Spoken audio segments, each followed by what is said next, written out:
Welcome back to the channel, everyone. My name's Chris, and I breed a ton of different fish. Today, I want to take you through 5 species in order that I think you can use to learn and improve your breeding skills at home. Whether you want to breed for profit or just want to breed for fun, if you're just starting out, these 5 different species are going to be an awesome way for you to improve and build upon your skills as a breeder. Starting off at number 5, these are live bearers. I know I said this was going to be a species specifically, but this you can really start in a ton of different places.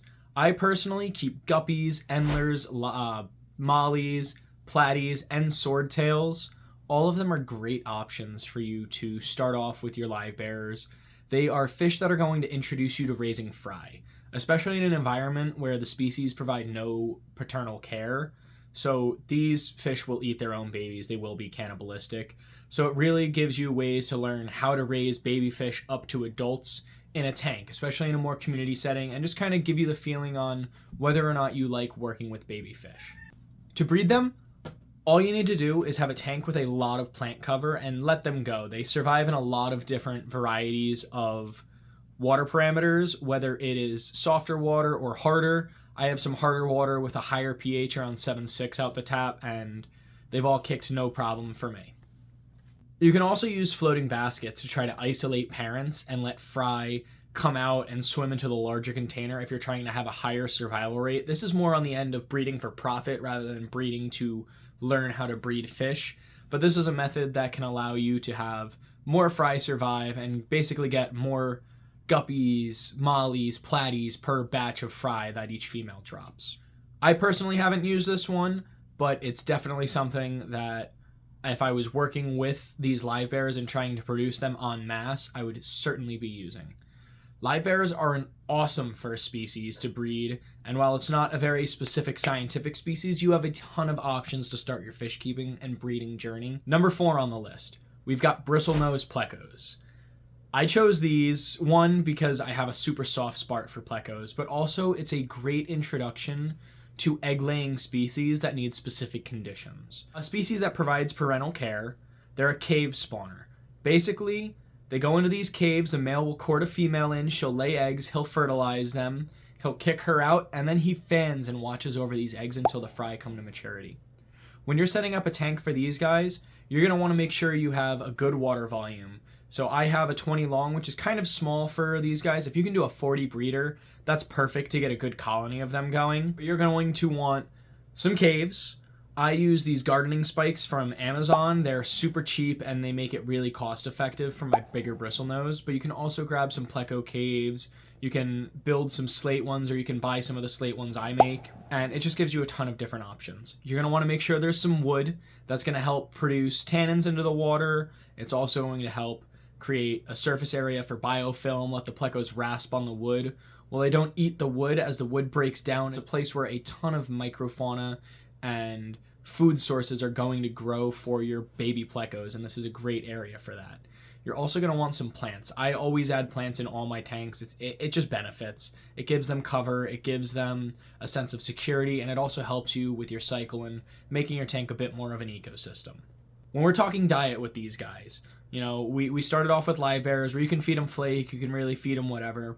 Diet, you're going to want to add some variation here. I personally like to use frozen green beans as a supplement, 2 to 3 times a week. If you get the French cut or you just cut them in half so the soft spot's exposed, it's perfect. Just check, make sure there's no salt on the green beans. Check on the ingredients list. It just says green beans, and you'll be pretty good. You keep them in your freezer, you can buy them in bulk, and it's a great way to feed a lot of your pleco species if you start getting into others. I also love to use these Sarah wafers. They're delicious. The plecos jump all over them and they break down. It just goes really well, it seems, with my plecos, and they just adore it. They devour it and they jump on it. Adding in some flake, adding in some baby brine shrimp here and there is also a phenomenal way to vary their diet. But if you really have a good staple like the Sarah pellets and add in some greens, you're going to do well with these guys. They're not super hard to breed. They are an algae eater, but they can be a poop machine, so you want to keep up with your water changes on them. You can colony breed them, or when they lay eggs after the male's hatched out wrigglers, you can pull that cave out and try to pull the wrigglers out and manually raise them to try to have either a higher survival rate or separate them, make it easier for sale later on. And these guys are really going to get you hooked and possibly get you into their more expensive brethren, the L number plecos. When a lot of fish keepers refer to L numbers, we're talking about the zebras. I keep leopard frog plecos, the L134s. Bristlenose are really the gateway to learning how to spawn plecos, learning how to keep a tank for these fish, and also watch an egg layer with some really cool parental care. Number 3 might be a little bit of a controversial one. Personally, I think celestial pearl danios as a species are an awesome third species to breed. This can really be any danio in general, like an egg scatterer. You could also include tetras or barbs on this list. While I think tetras are probably the harder of the 3 we've just gone over, if we're talking about making some money from what you're breeding, CPDs are an awesome way to do that. They're these tiny little adorable fish. It's a great introduction to, again, egg scatterers.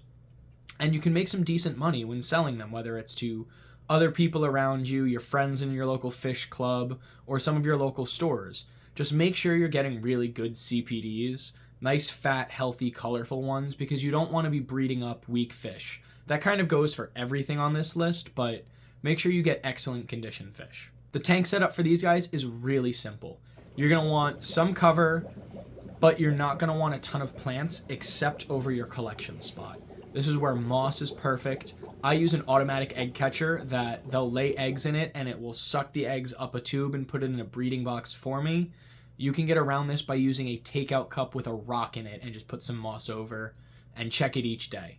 They will eat their own eggs and fry, so you do want to either remove the eggs or remove the parents to keep these guys breeding. They produce some smaller fry, so it might give you a little introduction to some powdered fry foods, or starting to hatch baby brine shrimp, or culturing some microfauna, whether that's infusoria or vinegar eels. But these beautiful fish are going to give you a great handle on egg scatterers in general, and also be able to make you a pretty penny along the way. For number 2, on my list, I personally think Praecox rainbows are an awesome 4th fish to breed.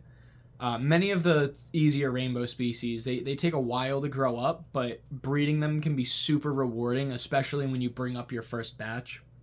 It is an excellent mop spawner and has extremely small fry. These guys are like the size of an eyelash when they're born. And if you're confused about what I mean by mop spawners, check out my video about creating spawning mops that you can use to spawn these and other kinds of fish. These guys lay eggs in the morning, especially when the lights just come on, and will lay hundreds of eggs a day. Really, when you're trying to breed these guys, you're basically getting your parents in an isolated tank, drop your mop in. I use floating mops with these guys. They seem to really like it close to the water's surface. And then after a few days, or you can pull it each day, you take the mop out and put it in a separate container with an air stone or a separate tank to hatch out. And your fry will come out usually within 7 to 10 days, depending on the temperature. The warmer it is, the faster the eggs will hatch. Their diet, I feed flake and live baby brine every day. I feed pretty much all my tanks live baby brine, but this is a great way to start learning how to handle live food colonies, because their babies really need this. You really need to learn about infusoria. Vinegar eels are a favorite of mine. I did a video on culturing them, as well as other powdered foods. I used the powdered egg yolk trick, which is where you boil an egg and use the center yolk, crush it up in your water, and feed that to your fry when they're still extremely small and too small to take baby brine shrimp. So I think this is a really good step from that, you can really get by without having some live cultures, to, hey, now we really need to learn how to keep these live cultures and breed these fish and feed these fish with them. My biggest mistake with these fry, when I had my first batch, I had them in a separate container with an air stone. I did too many water changes and ended up killing a lot of my fry. I had hundreds of baby fish swimming around. I started feeding them, but I started doing small water changes, like 10% each day, when really I should have just let them sit for the first week, let them get healthy, let them absorb their egg sacs, even for the first 2 weeks, not do water changes, just add in some infusoria, feed very lightly until I can see that they're definitely absorbed their yolk sacs. And it ended up costing me an entire batch, and I probably lost about 250 to 300 fish there, which really hurt because one, loss of life, but also it was It was my first batch. I thought everything was going well. Thankfully, I did split that up. I put another one up in a tank and just let them go, and they're about 2 months old now, and they're killing it. Praecox rainbow fish, beautiful fish. You might fall in love with rainbows, start going down that route like you're Gary Lang, and just get obsessed with all these different species. Just be warned, they do take a while to grow out, and they won't be full adult size for 6 months or so till you can really sell them. But once you can sell them, they're such beautiful fish in my opinion. I've got a real soft spot for them. And finally, the fifth fish on this list to kind of breed and grow your skills as a beginner fish breeder is a species of fish that I'm still having some trouble with, and that's Corydoras catfish. I specifically have a older group of bronze cories, and these are a great introduction to natural triggers. If you don't know what triggers are, when Corydoras breed in the wild, they'll breed after a rainstorm. So all of a sudden they'll get this cooler water where doing a big water change with cooler water will likely trigger them to go, oh, it's time to spawn, it's time to breed. It also gives you a really good way to condition your fish, and these guys, the conditioning is crucial. You really need to be adding worms to your tank, black worms, whether it's blood worms, baby brine shrimp. Feed them pretty heavily in the week or so before you trigger them, and you're going to have a lot more success. They're an egg-laying species. There are a ton of different varieties of these. Some lay right on your glass and other surfaces. Some lay in mops. There's a ton of just different variations and options you have when getting into a Corydoras and learning about them. I think they're a phenomenal, slightly more difficult, while still pretty easy. I wanted to keep this list, beginner and easy fish to breed. They can still lay a challenge to some people, like myself. Once you get your triggers down, once you understand them, they become much easier to spawn, and I think you're going to have a lot of fun with those guys. I wish you the best of luck on your breeding journey. Comment down below if you have bred any of these species before, if you have any tips or tricks to breeding, anything on this list that you can help someone out with.